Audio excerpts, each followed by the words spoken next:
This week I'm gonna answer a bunch of questions, question and answer time.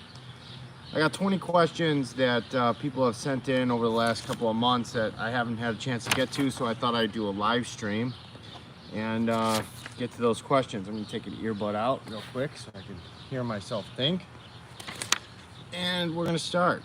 All right, one, what inspired you to start building tiny houses, and what was your first project like?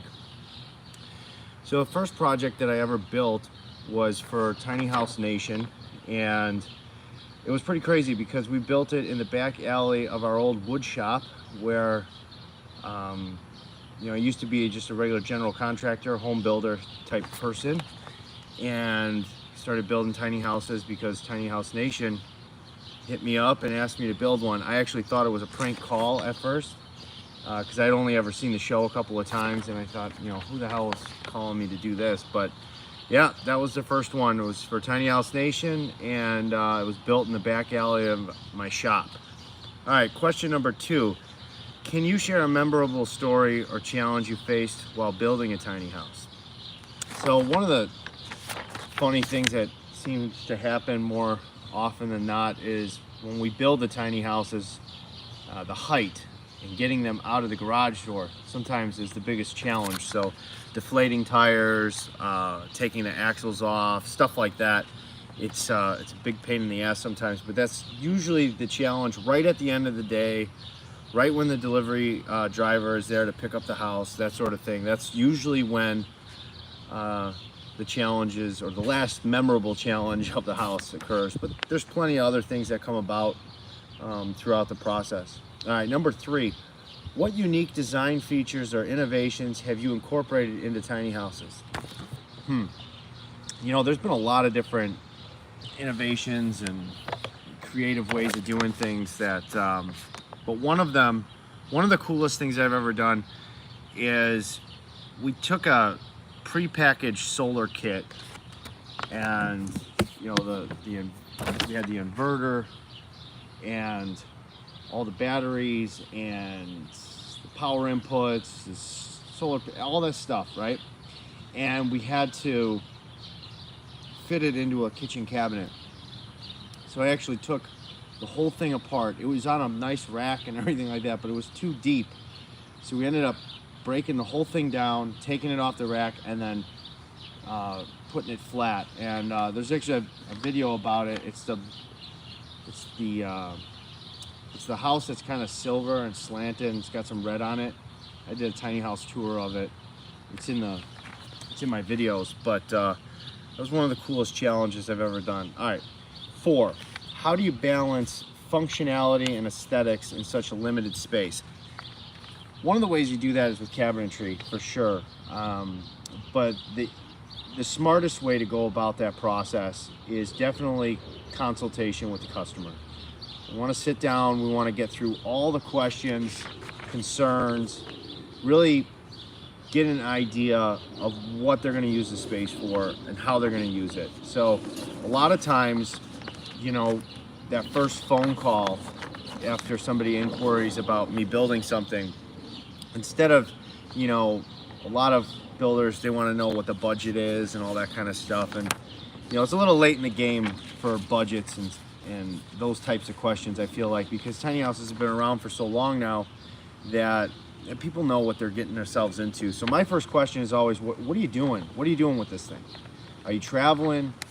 Are you building it for somebody, for a guest house? Are you renting it out? There's so many different ways to utilize space in a tiny house that the first question is always, what is the space going to be used for? From there, I'll start to chime in with my experience with other customers, based on what that answer is and how we want to organize space. All right, 5, have you noticed any trends or changes in the tiny house movement over the years? Yes, I have. I've noticed a lot of different changes. One of the changes that I've personally encountered is, there's a flash in the pan with all the TV shows and stuff like that. And now that that's kind of over, it's a lot of fun because now it's now it's the serious people that are left, and it's growing. You know, we have a mortgage situation in this country that's really struggling to give legs to new home buyers, and equity just isn't what it used to be as far as when you match it with overall maintenance, upkeep, so forth. So having a tiny house, having that mobility is really still going strong for a lot of people. And you know, it used to be pretty expensive. Now the game has gotten so competitive that there's a builder for every budget. I really believe that. Up and down the line, from $1 million builders to your $40,000 builder. 6. What advice would you give someone? What advice would you give to someone considering building their own tiny house? Go get a townhouse. No, just kidding. Rent an apartment. No, the biggest thing that I would say is plan. You know, you're gonna have to live in this small space, so downsize, and then organize, and ask questions. Ask as many questions as you can. All right, here's a good one. How has appearing on Tiny House Nation impacted your work and approach to building? It's a legacy, really. It's really cool to, you know, when it's that snowy day in the middle of January and there's nothing really on TV, but all of a sudden me and my kid are flipping through the channels and we come across a Tiny House Nation episode that I was on. That's a lot of fun. You know, it's so it's really legacy to me. It puts things in perspective. It makes me appreciate my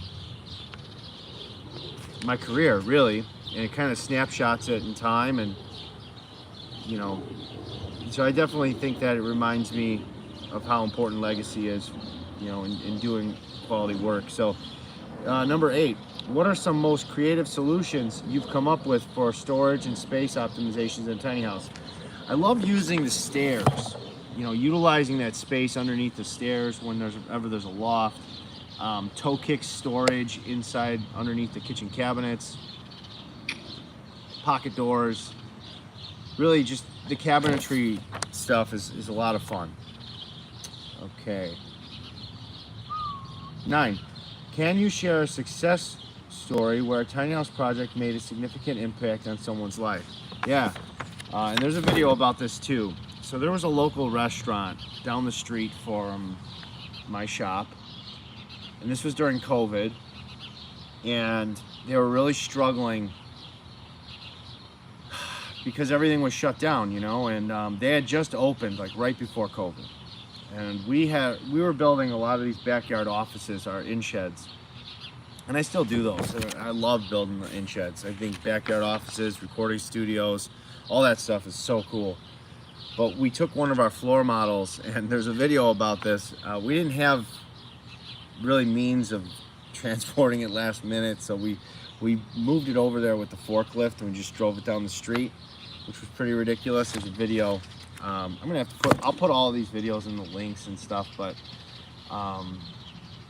we gave them the little office shed because at the time with COVID, they weren't allowing anyone to eat inside, but you could eat outside, and there were all these weird rules. So we actually gave them one of the sheds that we had at our shop as a model, and yeah, we just gave it to them, and they still have it. They still use it all the time, and you know, that was really kind of us doing our part to help a neighbor through a difficult time, and it created a lot of business for them, and you know, it helped us out too because people would stay in there, they'd rent it, you know, and people would eat dinner and stuff in there. And so yeah, this is the most significant impact I've had. Number 10, what are your future plans and aspirations within the tiny house community? You know, that's a really good question, and something that I'm kind of sorting through daily, honestly. I don't have a clear answer on that. I can tell you that I'm really focusing on helping people as much as possible. And through that, I'm really realizing how much I actually know about the industry. But my biggest aspirations are to continue to build the backyard offices, build one-off custom units for those that want me to build them.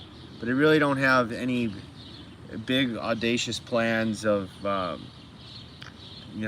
big assembly lines or stuff like that anymore. I'm really enjoying building one unit at a time specifically, and they don't have to be super custom.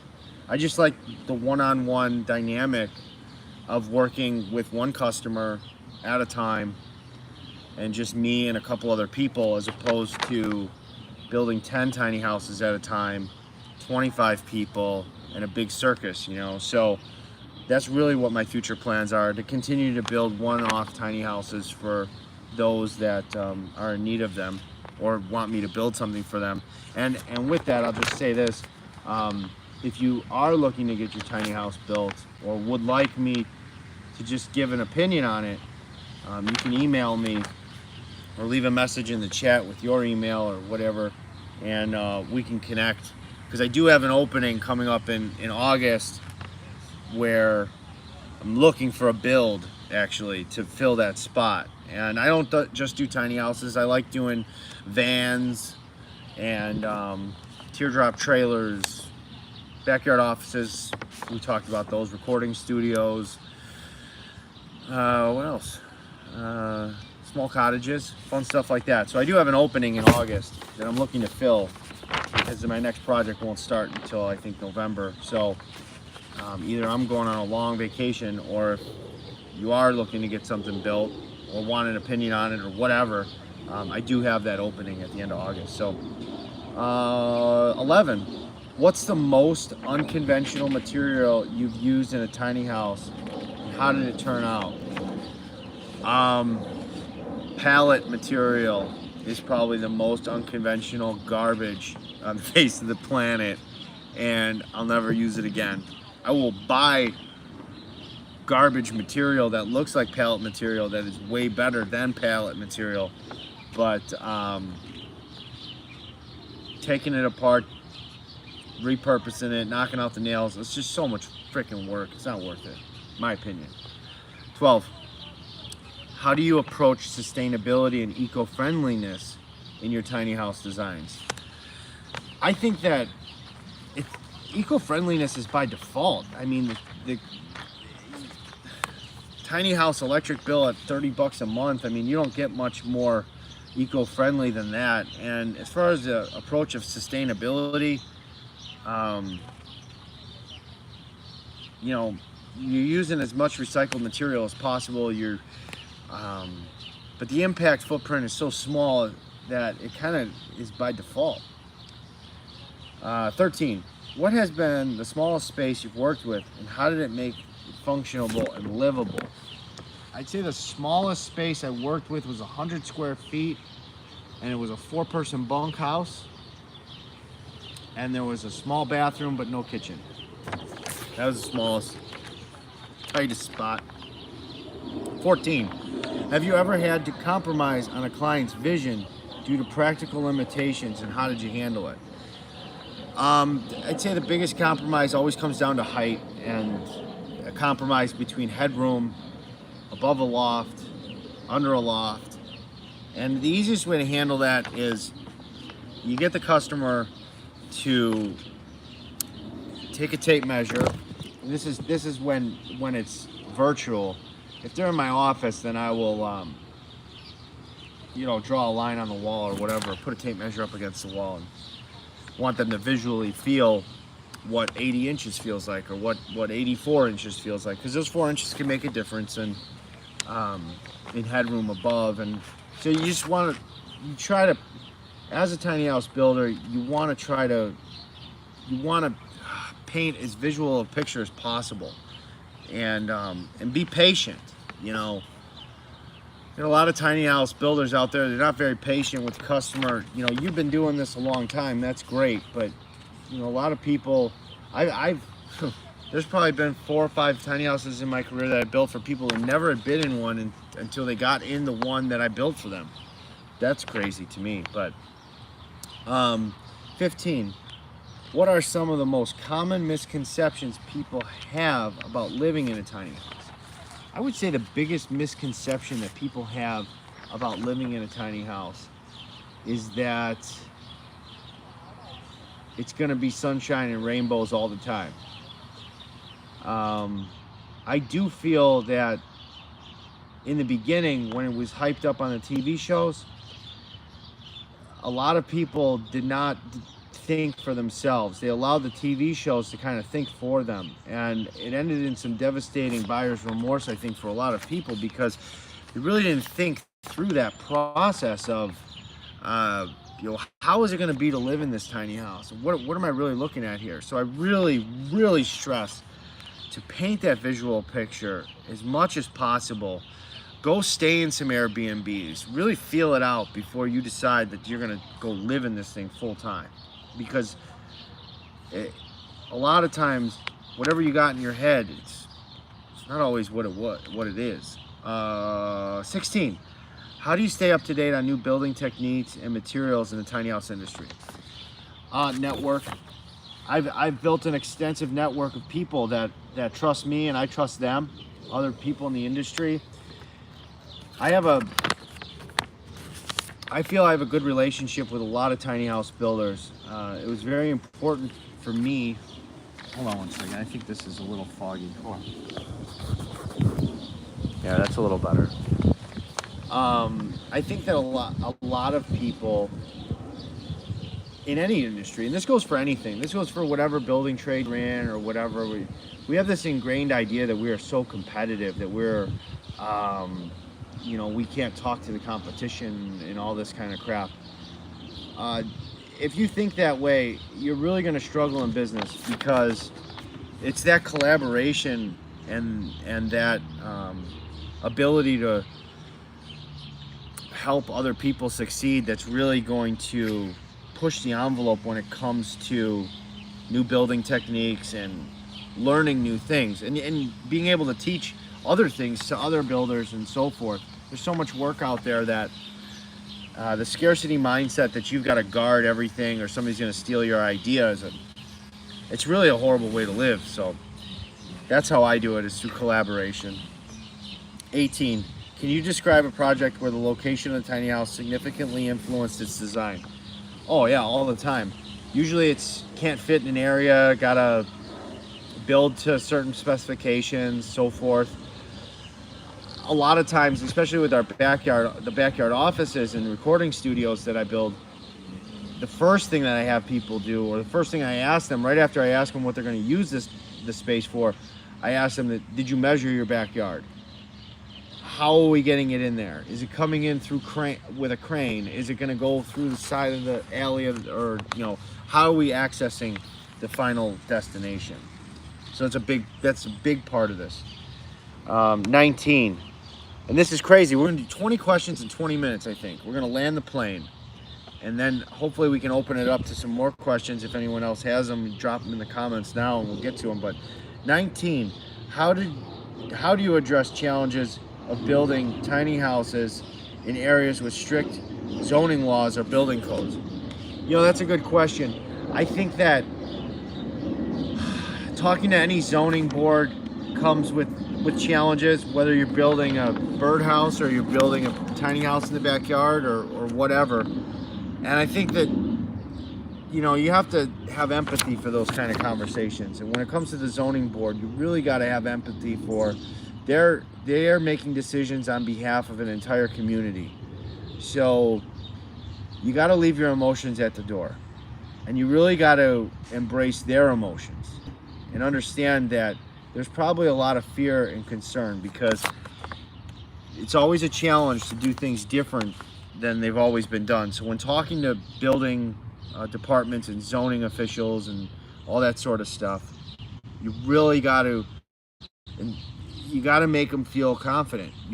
You got to be their cheerleader, and you got to tell them not what they want to hear, but really paint the picture that it's possible.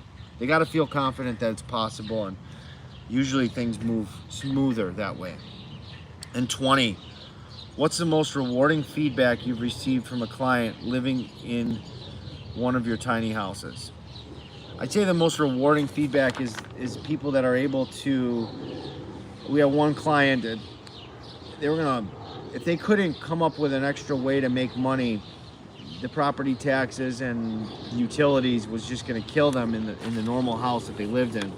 So they built a small, tiny house, not big, about 190 square feet, 200 square feet, put it in their backyard, and was able to do an Airbnb situation that helped them supplement their expenses and allowed them to stay in their home. And so that was a really cool experience, and that's probably, you know, the best one that I can remember off the top of my head.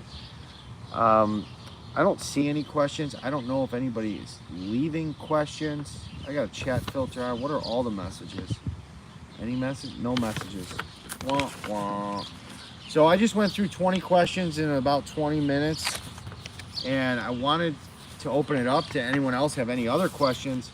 More than welcome to ask those questions. Also, I'm curious whether or not this was helpful, and if it is, I get lots of questions. So I mean, I can answer 20 questions in 20 minutes almost every single day with the amount of stuff that comes through. So if that's it, then I might have to say sayonara. But if anyone's got any questions, drop them in the chat. I'll hang out for a couple of minutes and answer those as well. But we went through 20 questions. I put those in the description. This video is going to go live. It's live right now, but it will be recorded, and I will post it to my channel, so you'll be able to go back to it later. You'll see these questions in the description, and you'll be able to answer, or go chronologically through the video to find the answer to those questions. So I really appreciate everybody's. Oh, I'm highlighting videos here. I am hitting buttons that I don't know anything about. So, anyways, I'm gonna end it now, and but it was a pleasure to answer these questions with you, and see you soon.